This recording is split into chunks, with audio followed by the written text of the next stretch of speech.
సంవత్సరకాల Bible పఠన ప్రణాళికలో 173వ రోజు జూన్ 21వ తారీఖు. ఈనాటి అనుదిన బైబిల్ పఠనంలో 2 అధ్యాయములు పరిశుద్ధ గ్రంథంలోని పాత నిబంధన గ్రంథము నుండి న్యాయాధిపతులు 18వ అధ్యాయము మరియు 19వ అధ్యాయము. ఈనాటి భాగంలోని 2 అధ్యాయములలో మొదటి అధ్యాయము న్యాయాధిపతులు 18వ అధ్యాయంలో ఉన్న 31 వచనములు. ఆ దినములలో ఇశ్రాయేలీలకు రాజు లేడు, మరియు ఇశ్రాయేలీల గోత్రములలో ఆ దినము వరకు దానీయులు స్వాస్థ్యము పొందియుండలేదు గనుక ఆ కాలమున తాము నివసించుటకు తమకు స్వాస్థ్యము వెదకుకొనుటకై వారు బయలుదేరి ఉండిరి. ఆ దేశ సంచారము చేసి దానిని పరిశోధించుటకై దానీయులు తమ వంశస్థులందరిలో నుండి పరాక్రమవంతులైన 5 మనుషులను జొర్యా నుండియో ఎస్తాయోలు నుండియో పంపి, మీరు వెళ్ళి దేశమును పరిశోధించుడని వారితో చెప్పగా, వారు ఎఫ్రాయిమీయుల మన్యముననున్న మీకా ఇంటికి వచ్చి అక్కడ దిగిరి. వారు మీకా ఇంటి యొద్దనున్నప్పుడు లేవీయుడైన ఆ యవనుని స్వరమును పోల్చి ఆ వైపునకు తిరిగి అతనితో, ఎవడు నిన్ను ఇక్కడికి రప్పించెను? ఈ చోటున నీవేమి చేయుచున్నావు? ఇక్కడ నీకేమి కలిగి ఉన్నదని అడుగగా, అతడు మీకా తనకు చేసిన విధము చెప్పి, మీకా నాకు జీతమిచ్చుచున్నాడు, నేను అతనికి యాజకుడనై ఉన్నానని వారితో చెప్పెను. అప్పుడు వారు, మేము చేయబోవు పని శుభమగునో కాదో మేము తెలుసుకున్నట్లు దయచేసి దేవుని యొద్ద విచారించుమని అతనితో అనగా, ఆ యాజకుడు, క్షేమముగా వెళ్ళుడి, మీరు చేయబోవు పని యెహోవా దృష్టికి అనుకూలమని వారితో చెప్పెను. న్యాయాధిపతులు 18వ అధ్యాయము 7వ వచనము నుండి. కాబట్టి ఆ 5 మనుషులు వెళ్ళి లాయిషునకు వచ్చి, దానిలోని జనము సీదోనీయుల వలె సుఖముగాను నిర్భయముగాను నివసించుటయు, అధికార బలము పొందిన వాడెవడునూ లేకపోవటయు, ఏ మాత్రమైనను అవమానపరచగల వాడెవడునూ ఆ దేశములో లేకపోవటయు, వారు సీదోనీయులకు దూరస్తులై ఏ మనుష్యులతోనూ సాంగత్యము లేకుండుటయు చూచిరి. వారు జొర్యాలోను ఎస్తాయోలులోను ఉండు తమ స్వజనుల యొద్దకు రాగా, వారు, మీ తాత్పర్యమేమిటని అడిగిరి. అందుకు వారు, లేండి, వారి మీద పడుదుము. ఆ దేశమును మేము చూచితిమి, అది బహు మంచిది. మీరు ఊరకనున్నారేమి? ఆలస్యము చేయక బయలుదేరి ప్రవేశించి ఆ దేశమును స్వాధీనపరచుకునుడి. జనులు నిర్భయముగా నున్నారు గనుక మీరు పోయి వారి మీద పడవచ్చును. ఆ దేశము నలుదిక్కులా విశాలమైనది. దేవుడు మీ చేతికి దానిని అప్పగించును. భూమిలోనున్న పదార్థములలో ఏదియూ అచ్చట కొదువలేదనిరి. అప్పుడు జొర్యాలోను ఎస్తాయోలులోను ఉన్న దానీయులైన 600 మంది యుద్ధాయుధములు కట్టుకుని అక్కడి నుండి బయలుదేరి యూదా దేశమందలి కిర్యత్యారీములో దిగిరి. అందుచేతను నేటి వరకు ఆ స్థలమునకు దానీయుల దండని పేరు. అది కిర్యత్యారీమునకు పడమటనున్నది. అక్కడ నుండి వారు ఎఫ్రాయిమీల మన్య ప్రదేశమునకు పోయి మీకా ఇంటికి వచ్చిరి. కాబట్టి లాయిషు దేశమును సంచరించుటకు పోయిన ఆ 5 మనుషులు తమ సహోదరులను చూచి, ఈ ఇండ్లలో ఏఫోదును, గృహ దేవతలను, చెక్కబడిన ప్రతిమయు, పోత విగ్రహమును ఉన్నవని మీరెరుగుదురా? మీరేమి చేయవలనో దాని యోచన చేయుడనగా, వారు ఆ తట్టు తిరిగి లేవీయుడైన ఆ యవనుడున్న మీకా ఇంటికి వచ్చి అతని కుశల ప్రశ్నలు అడిగిరి.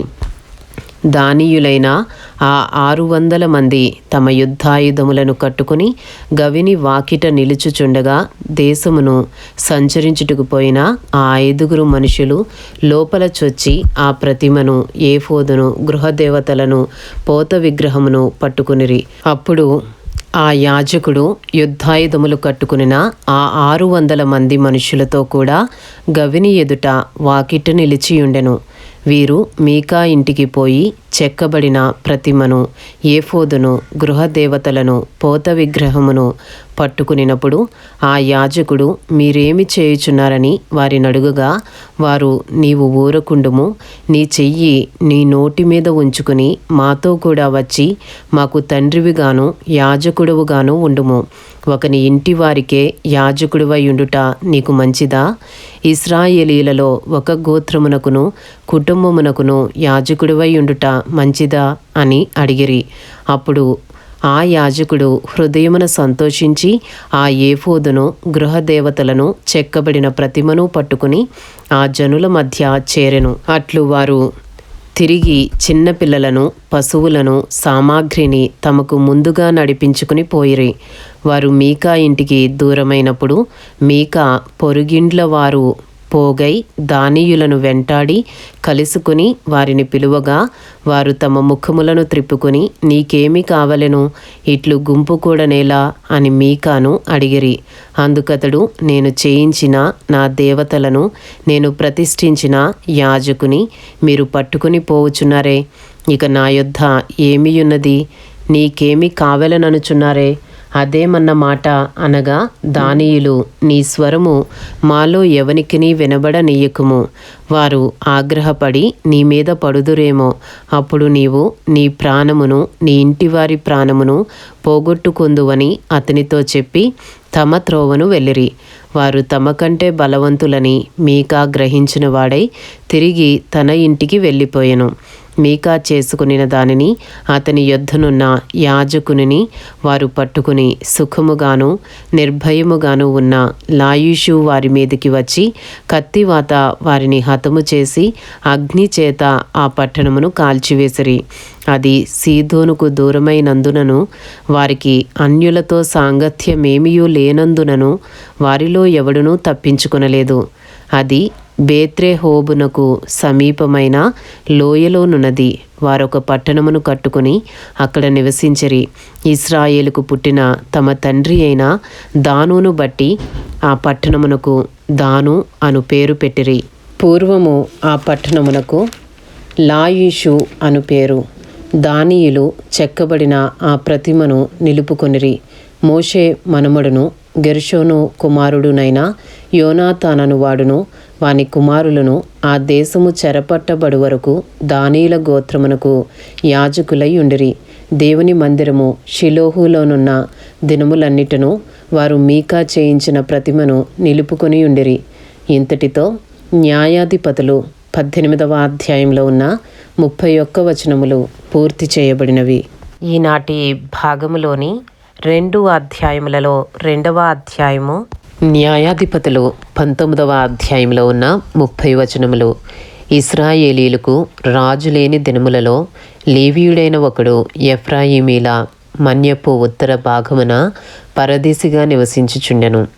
అతడు యూదా బెత్లెహేములో నుండి ఒక స్త్రీని తనకు ఉపపత్నిగా తెచ్చుకొనగా అతని ఉపపత్ని అతనిని విడిచి ఒకనితో వ్యభిచరించి యూదా బెత్లెహేములోని తన తండ్రి ఇంటికి పోయి అక్కడ 4 నెలలుండెను. ఆమెతో ప్రియముగా మాట్లాడి ఆమెను తిరిగి తెచ్చుకొనుటకై ఆమె పెనిమిటి లేచి తన దాసునిని 2 గాడిదలను తీసుకుని ఆమె యొద్దకు వెళ్ళగా ఆమె తన తండ్రి ఇంట అతని చేర్చెను. ఆ చిన్నదాని తండ్రి అతని చూచినప్పుడు అతని కలుసుకొని సంతోషించెను.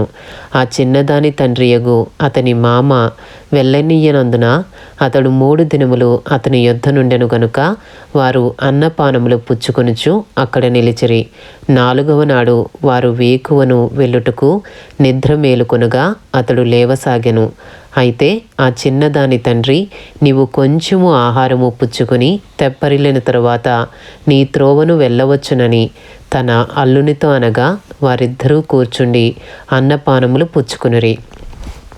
తరువాత ఆ చిన్నదాని తండ్రి, దయచేసి ఈ రాత్రి అంతయు ఉండి సంతోషపడుము, నీ హృదయమును సంతోషపరుచుకొనుము అని ఆ మనుష్యునితో చెప్పి అతడు వెళ్ళుటకు లేచినప్పుడు అతని మామ బలవంతము చేయగా అతడు ఆ రాత్రి అక్కడ ఉండెను. 5వ దినమున అతడు వెళ్ళవలనని ఉదయమున లేచినప్పుడు ఆ చిన్నదాని తండ్రి, నీవు నీ ప్రాణము బలపరుచుకొనమని చెప్పినందున వారు ప్రొద్దు వ్రాలు వరకు తడువు చేసి ఇద్దరూ కూడి భోజనము చేసిరి. ఆ మనుషుడు తానును అతని ఉపపత్నియు అతని దాసుడును వెళ్ళలేచినప్పుడు ఆ చిన్నదాని తండ్రియగు అతని మామ, ఇదిగో ప్రొద్దు కృంగుటకు సమీపమాయెను, నీవు దయచేసి ఈ రాత్రి ఇక్కడ ఉండుము. ఇదిగో ప్రొద్దు కృంగుచున్నది, సంతోషించి ఇక్కడ రాత్రి గడుపుము. రేపు నీ గుడారమునకు వెళ్ళుటకు నీవు వేకువనే లేచి నీ త్రోవను పోవచ్చునని అతనితో చెప్పినను అతడు అక్కడ ఆ రాత్రి గడపనొల్లక లేచి వెళ్ళి యెబూసను యెరూషలేము ఎదుటికి వచ్చెను.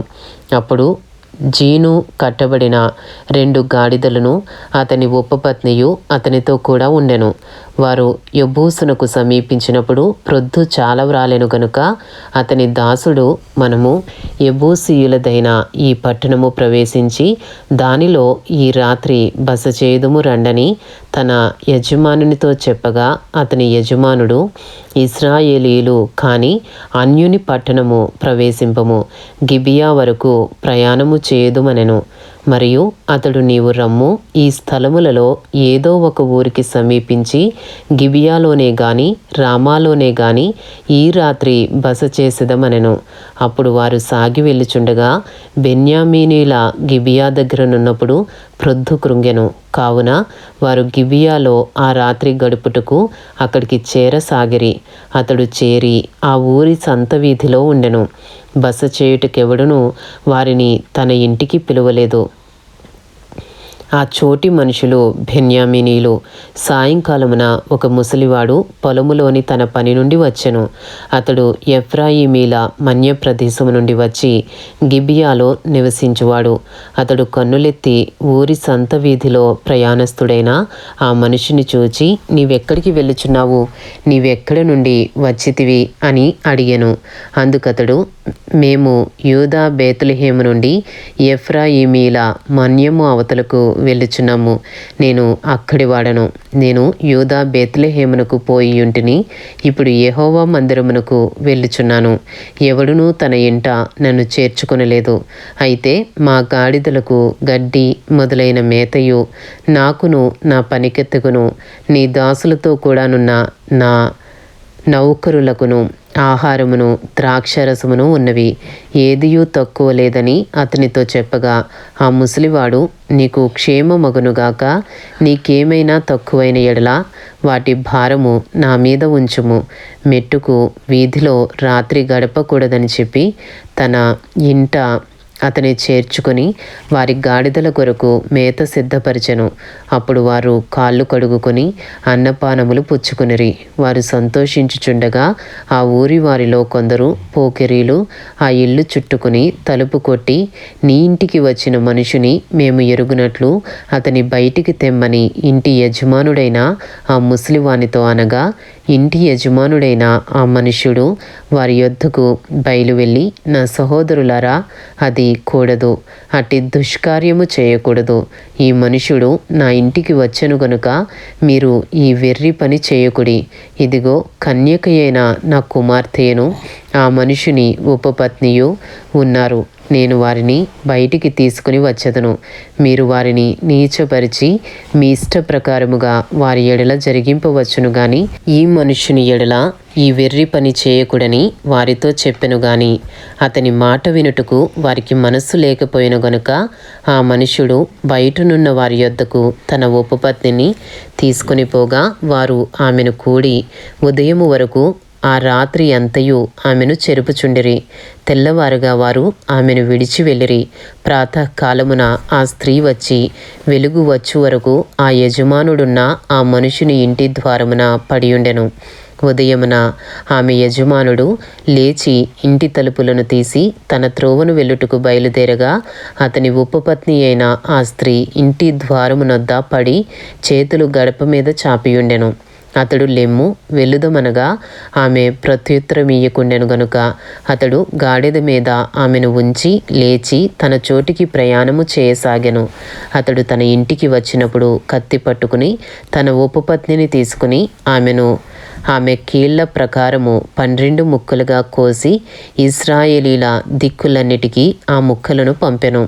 అప్పుడు దాన్ని చూచిన వారందరూ, ఇశ్రాయేలీలు ఐగుప్తు దేశములో నుండి వచ్చిన దినము మొదలుకొని నేటి వరకు ఇలాంటి పని జరుగుటయైనను వినబడుటయైనను లేదు. మీరు ఇది మనస్సుకు తెచ్చుకుని దీనిని బట్టి ఆలోచన చేసి దీనిని గూర్చి మాట్లాడుడని ఒకరితో ఒకరు చెప్పుకొనిరి. ఇంతటితో న్యాయాధిపతులు 19వ అధ్యాయంలో ఉన్న 30 వచనములు పూర్తి చేయబడినవి. ఈనాటి భాగములోని 2 అధ్యాయములు న్యాయాధిపతులు 18వ అధ్యాయము మరియు 19వ అధ్యాయము పూర్తి చేయబడినవి. Thank you lord.